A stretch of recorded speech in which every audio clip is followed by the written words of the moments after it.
Hello students, welcome to the next physics class of gravitation. Your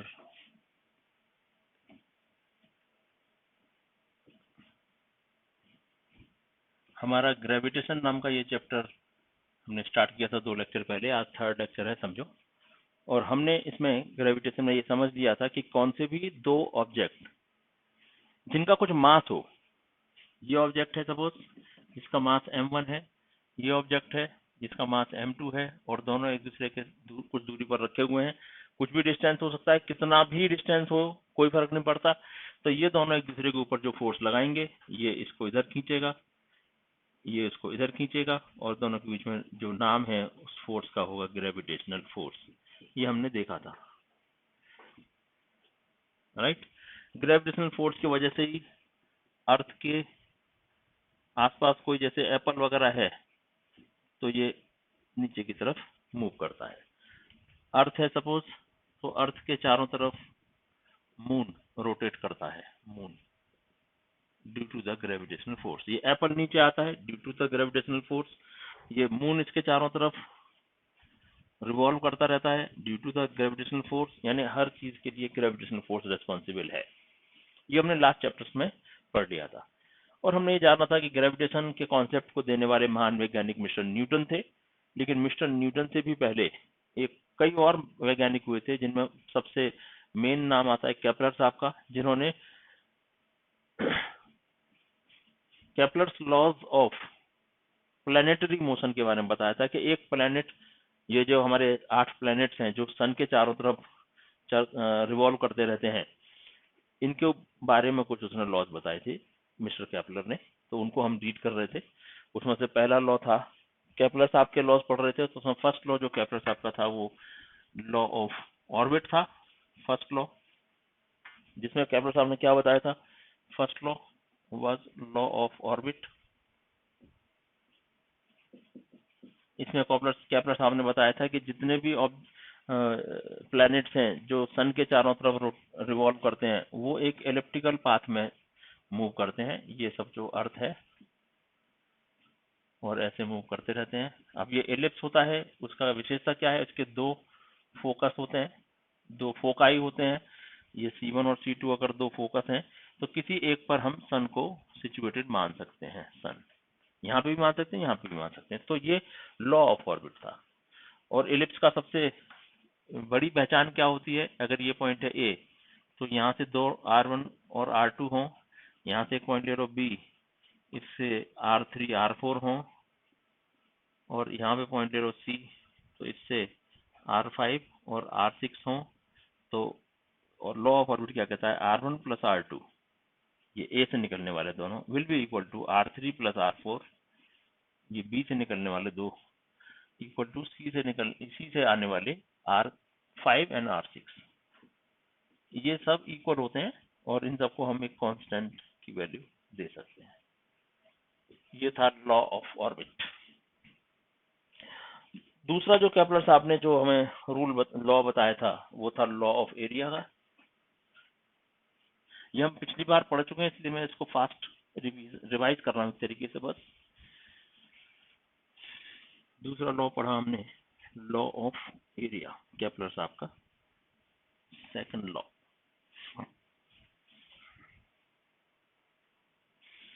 second law था law of area. Law of area क्या कहता है कि जब कोई प्लैनेट सन के चारों तरफ रिवॉल्व करता है तो वो एक पॉइंट से दूसरे पॉइंट में जाने के लिए जो एरिया कवर करता है सेंटर से यहाँ तक, यहाँ से यहाँ तक आया टाइम टी में, ए से बी, तो वो जो एरिया बना that will be equal to B to C. यहाँ सी से डी में गया,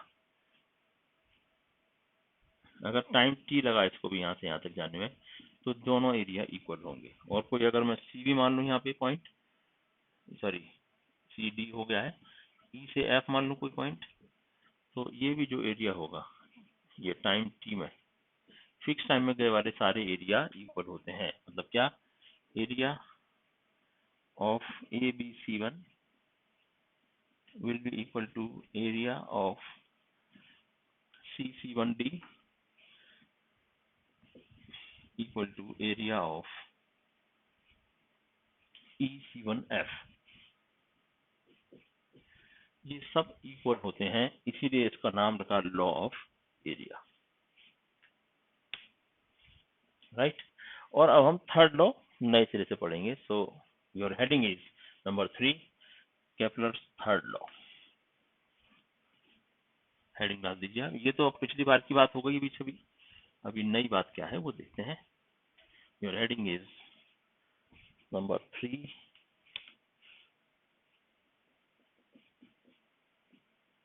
केपलर्स थर्ड लॉ।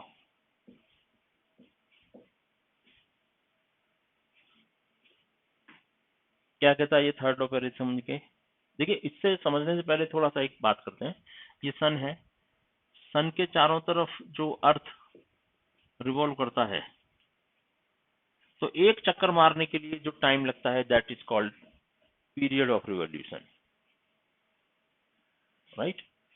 तो मैं कहाँ लिखूं, यहाँ पे लिखता हूँ इसको। The time taken by A planet, time taken by A planet to complete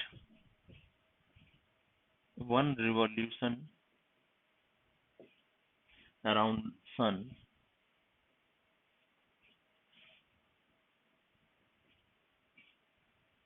is called as about sun is called as around sun is called as period of revolution,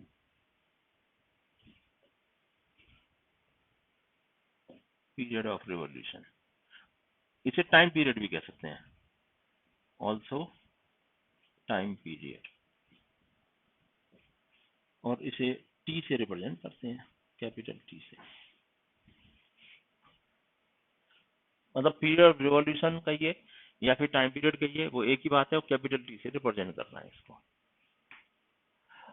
और सपोज सन और अर्थ के बीच का अगर हम डिस्टेंस को are मान लें, दोनों के बीच का डिस्टेंस को हमें क्या मानना है, आर।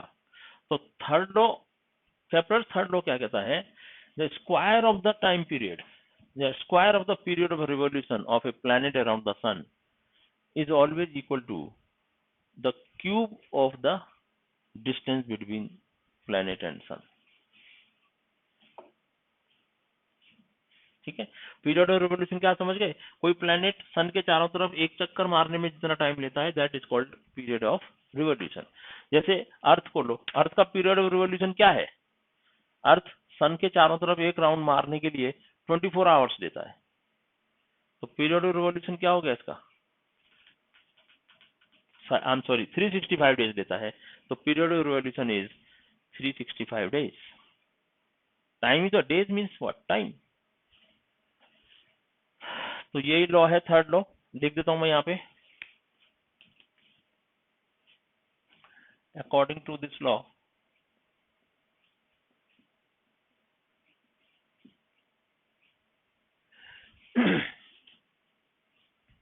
क्या है वो, the square of the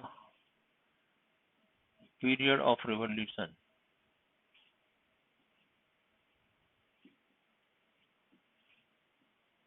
of a planet,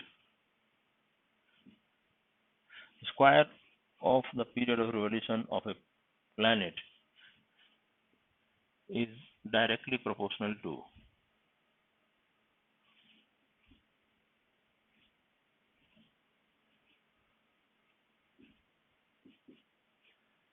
the cube of the distance between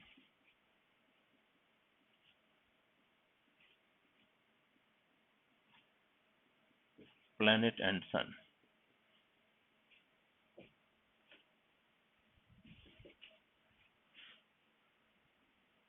If period of revolution is t and distance between planet and sun is r, then क्या हुआ देखो, square of the period of revolution यानी t square is directly proportional to cube of the distance.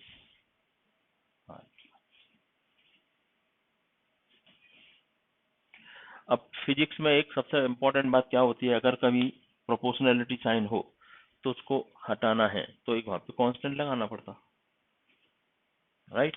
तो फिर इसको क्या लिख देंगे, और T square is equal to K R Q.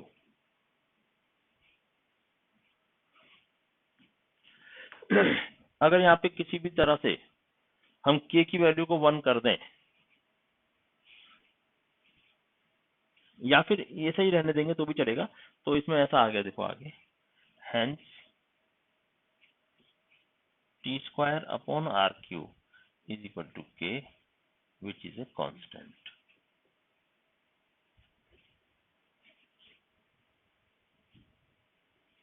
That's all. तो ये केपलर्स थर्ड लॉ है which is very useful, it is very useful for defining the gravitational force between two object new gas, या फिर खास तौर पर planets के बीच के ग्रेविटेशनल फोर्स को निकालने के लिए बहुत यूजफुल साबित होता है। और इसी के यूजफुलनेस को लेते हुए हमारे जो महान वैज्ञानिक न्यूटन साहब थे उन्होंने अपना ग्रेविटेशनल लॉ बनाया था, राइट। तो हम इसका यूज करेंगे डिफरेंट डिफरेंट टाइम पे, आप इसको याद रखिए सिर्फ। तो अब आपके सामने रास्ता साफ हो गया है ये पढ़ने का, जो हमारा मेन टॉपिक भी है, Newton's law of gravitation, Newton's law of gravitation, right. तो हम अभी पढ़ना स्टार्ट कर देते हैं।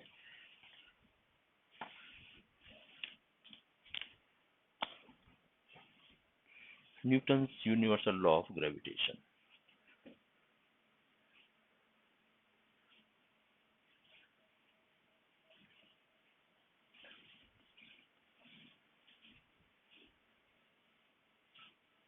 केपलर्स लॉ खत्म हो गए, इनके ऊपर कुछ क्वेश्चन हम कुछ दिनों में करेंगे।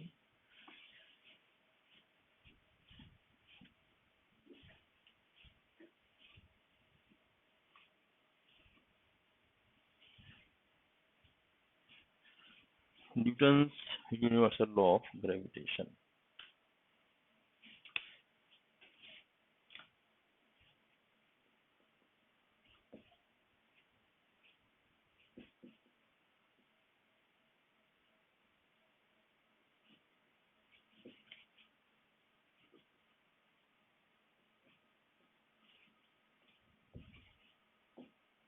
Newton's universal law of gravitation, ये हमारा हेडिंग है नया। न्यूटन साहब ने ये लॉ दिया है इसलिए इसका नाम न्यूटन्स लॉ ऑफ ग्रेविटेशन है, और ये पूरे यूनिवर्स में एक्सेप्ट किया गया इसलिए इसका नाम यूनिवर्सल लॉ ऑफ ग्रेविटेशन है।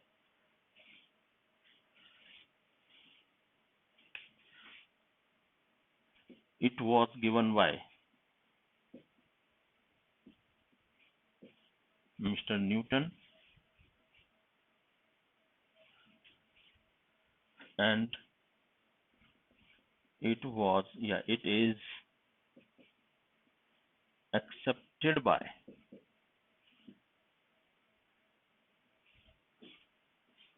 whole universe. It is proved for करते हैं, चलो, it is proved true for whole of the universe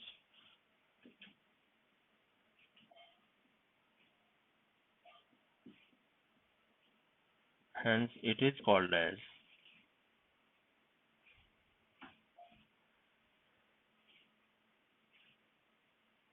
Newton's universal law of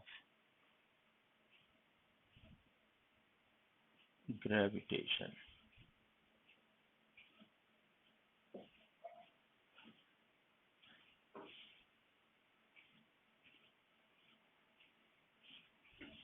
क्या है ये लॉ, ये देख लेते हैं पहले कि न्यूटन साहब ने क्या कहा कि अगर हमारे पास में कोई दो ऑब्जेक्ट हैं जिसके डिफरेंट मास हैं और हमने उन दोनों ऑब्जेक्ट को एक पर्टिकुलर डिस्टेंस पर रखा गया है, तो उस पर लगने वाला फोर्स इस लॉ के अंदर हम शो कर सकते हैं, राइट।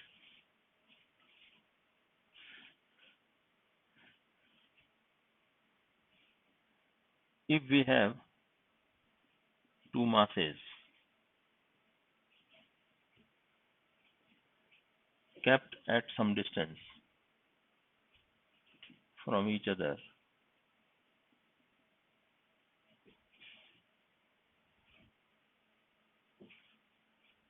कैसे, ये ऑब्जेक्ट है m1, ये ऑब्जेक्ट है m2 और इन दोनों को हमने d डिस्टेंस पर रखा है, दोनों के बीच का डिस्टेंस क्या है, d।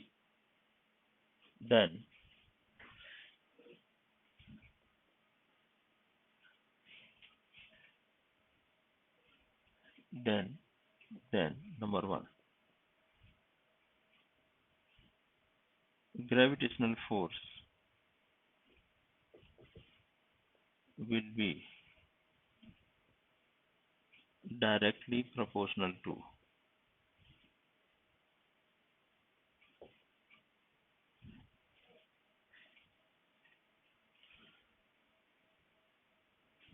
product of these two masses।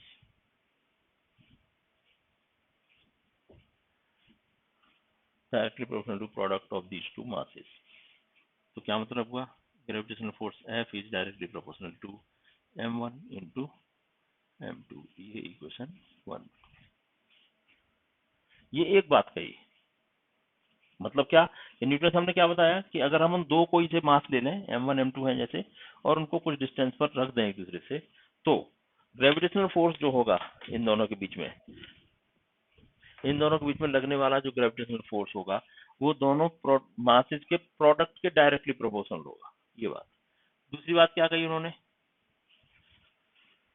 Also gravitational force will be inversely proportional to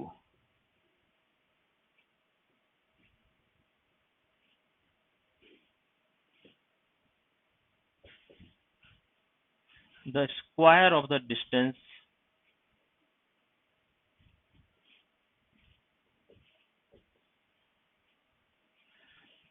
gravitational force will be inversely proportional to the square of the distance between these two masses।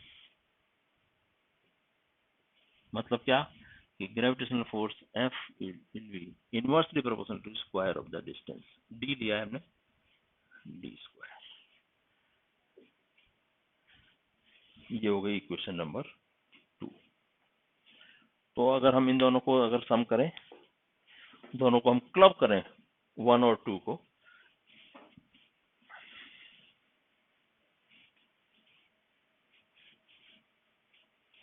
Note करते रहिए, मैं तो रब कर देता हूँ, board छोटा है तो हर बात को तो मैं सामने नहीं दिखा सकता।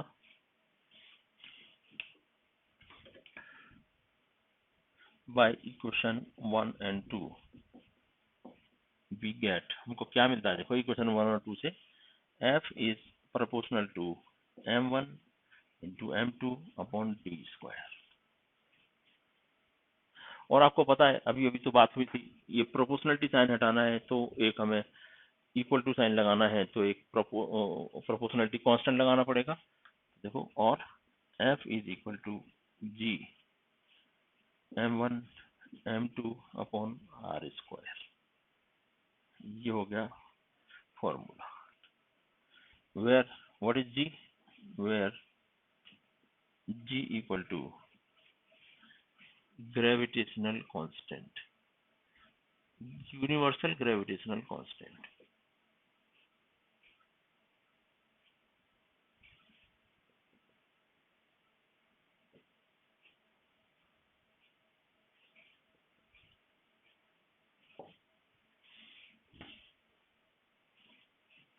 राइट।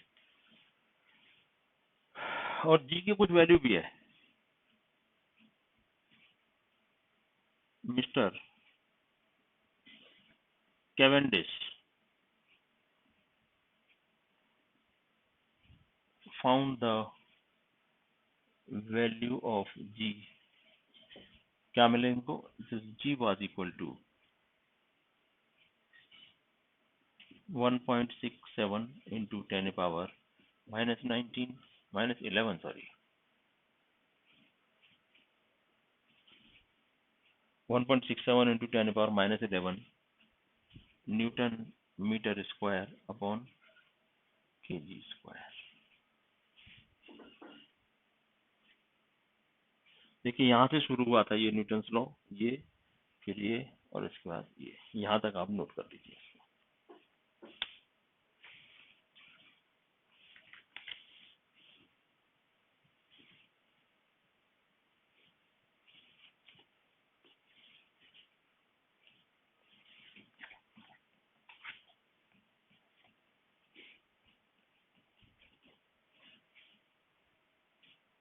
आंसर स्क्वायर 6.7 है, 6.7 6.67 भी कह सकते हैं इसको।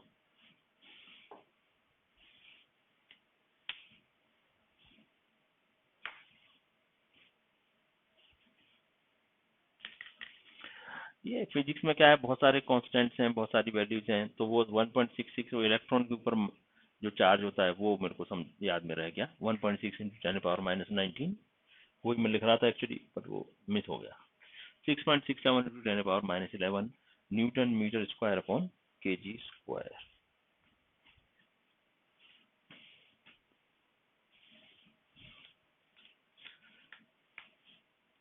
Right,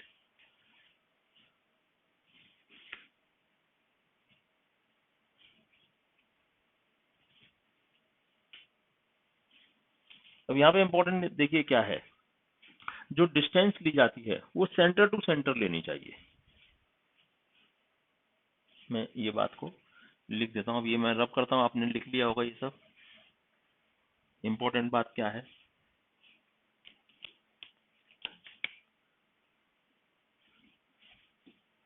distance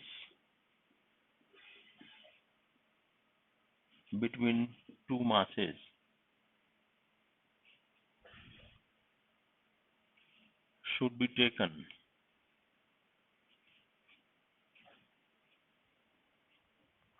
from center to center।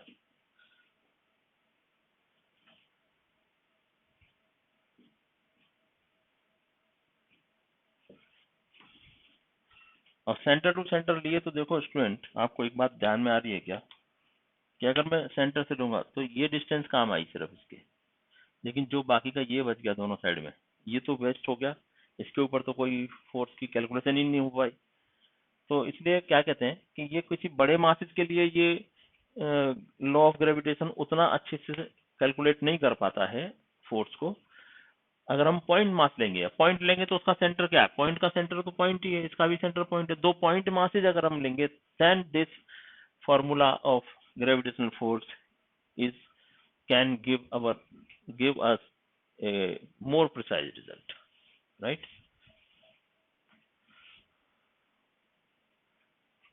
So this law of gravitation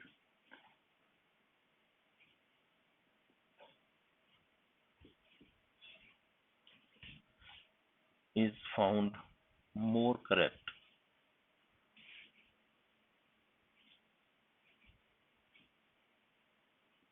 for point masses।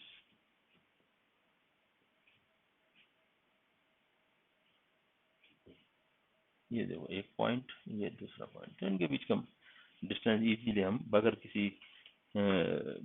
किसी लेफ्ट बिहाइंड मास के यूज कर सकते हैं। So this law of gravitation is found more correct for point masses. ठीक है, लेकिन फिर भी हम दूसरे प्लैनेट्स या बड़े बड़े इतने अर्थ के बराबर, सन के बराबर इतने बड़े बड़े स्टार और प्लैनेट्स, इन सब के लिए भी हम ग्रेविटेशनल फोर्स को कैलकुलेशन के लिए यूज यही फॉर्मूला करते हैं। राइट, अब आप सोचोगे कि जब इलिप्टिकल पाथ है पाथ अगर एलिप्टिकल है ऐसा, तो ये डिस्टेंस r कहाँ से आ गई?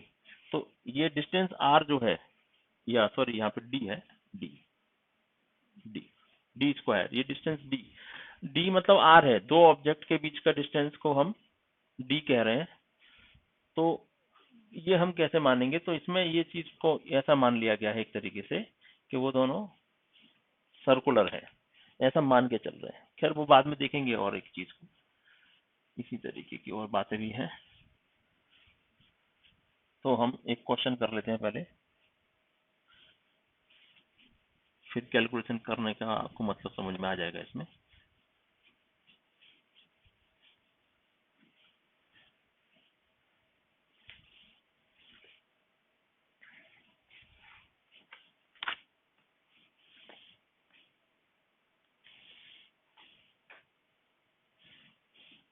एक सिंपल क्वेश्चन लेते हैं पहले। Question,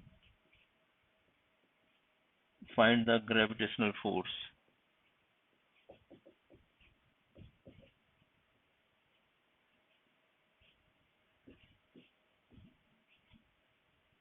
between two masses of 20 and 30 kg kept at a distance of 2 meters from each other.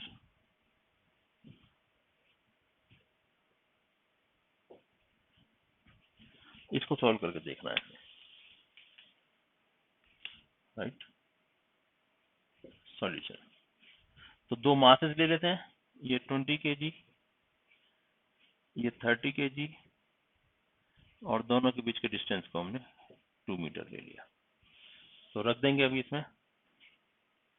तो फोर्स का फॉर्मूला क्या है? G m1 m2 upon D square. तो G की वैल्यू रख दो 6.67 into 10⁻11 into mass 20 into 30 upon D square, मतलब 2 का स्क्वायर, राइट। तो 2 का स्क्वायर 4 होता है, तो हम ऐसा कर सकते हैं 6.67 इंटू 10⁻11 इंटू 20 इंटू 30 अपॉन 4, 4 5 या 20, और इसको हम अगर कैलकुलेट करें तो 6.67 इंटू 10⁻11 इंटू 5 3 जा 15, यानी 150। और इसकी कैलकुलेशन अगर करें तो ये फोर्स का क्या वैल्यू आएगी?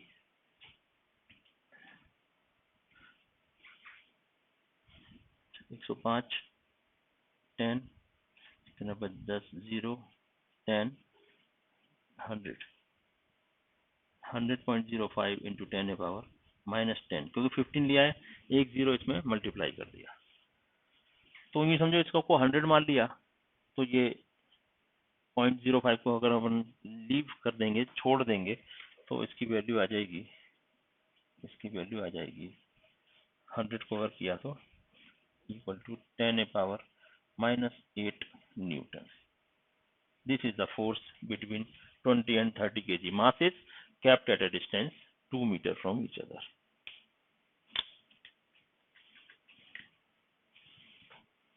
नोट कर लीजिए, आपको समझ में आ गया होगा।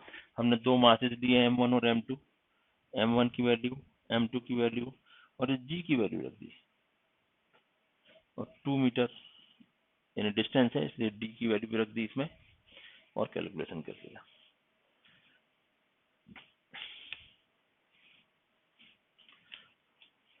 ठीक है, अब एक और क्वेश्चन कर लेते हैं, जिसको आपको करना है, मैं थोड़ी देर में करूंगा, जिससे कि आपकी प्रैक्टिस हो जाए।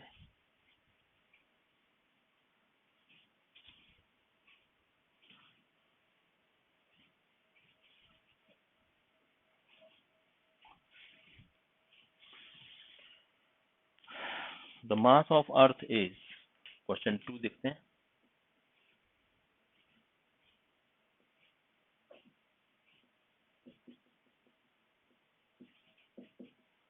The mass of earth is 6 into 10⁻24 kg.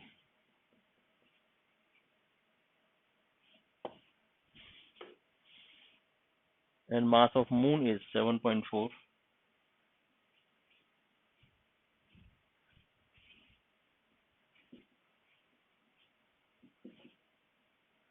7.4 into 10 to the power 22 kg. The distance between Earth and Moon is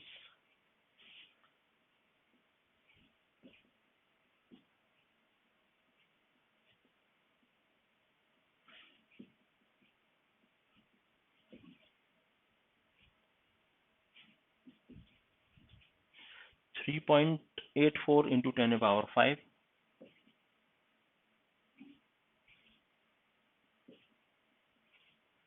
meter, kilometer.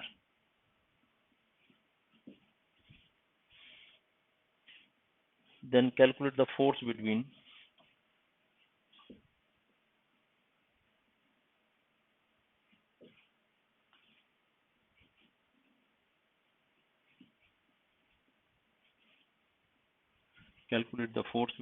Earth and Moon.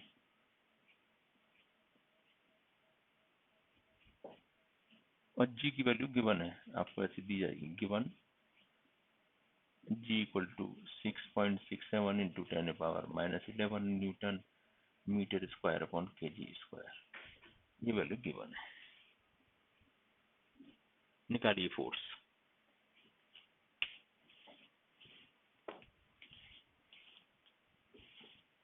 अब निकालिए।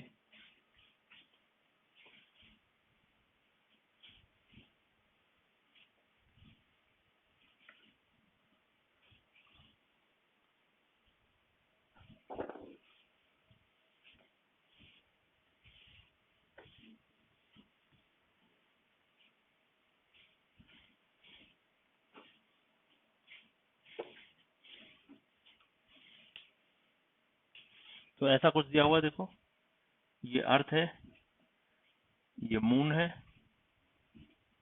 इस दोनों का आपको अलग अलग मासेस दिए हुए हैं, अर्थ का, ये मून का, और दोनों के बीच का डिस्टेंस दिया हुआ है, दोनों के बीच का डिस्टेंस दिया हुआ है।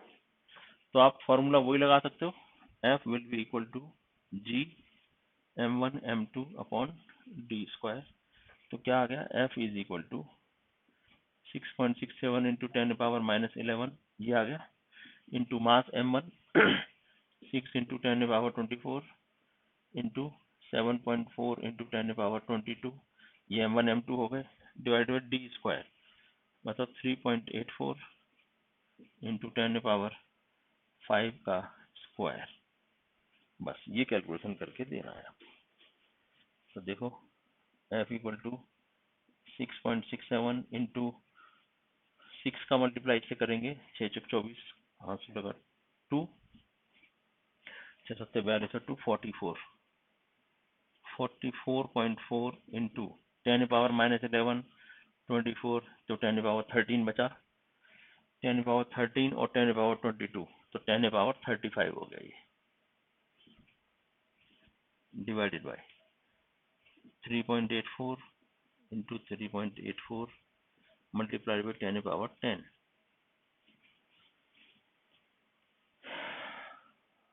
तो अब आपको ये कैलकुलेट करना पड़ेगा, मैं तो नहीं कर सकता, या मेरे पास फोन है, इसके ऊपर से हम इसका कैलकुलेशन करके देखेंगे।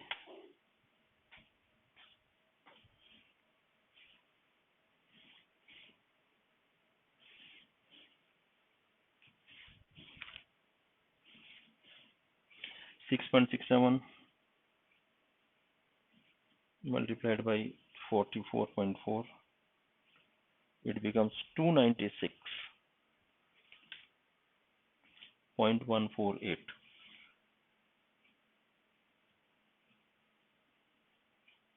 into 10 power 35। ये 10 पावर 35 को हम कैंसिल आउट कर देंगे इससे, तो 10 पावर 25 बच जाएंगे, डिवाइडेड बाई 3.84 को 3.84 से,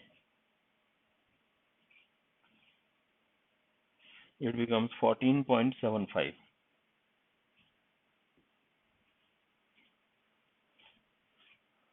तो अब इसको डिवाइड करेंगे, 296.15 divided by 14.75, it becomes 20.08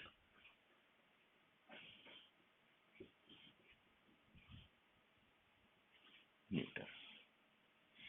और इसको हम अगर सिर्फ 20 मान लें, 0.08 बहुत छोटी वैल्यू छोड़ देंगे, 20 into 10 power 25 and it becomes 2 into 10 power 26 Newton. This should be the answer.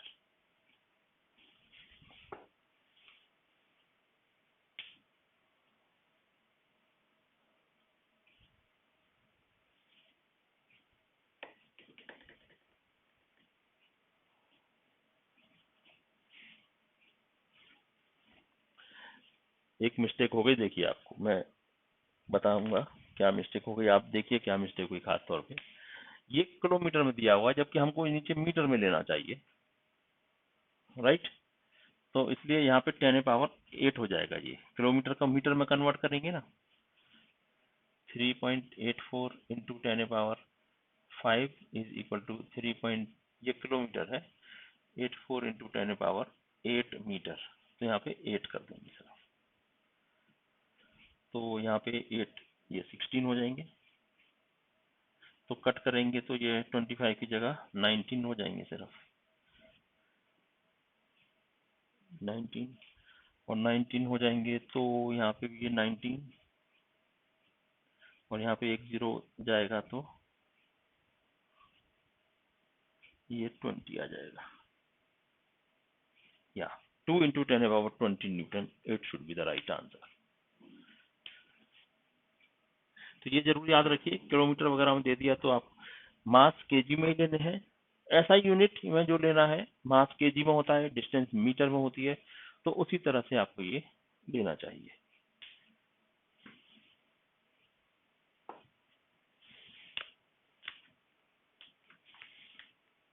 तो चलिए फिर आज इतना ही काफ़ी है, कल फिर अगले लेक्चर में मिलते हैं इससे आगे की बात करने के लिए। Thank you very much.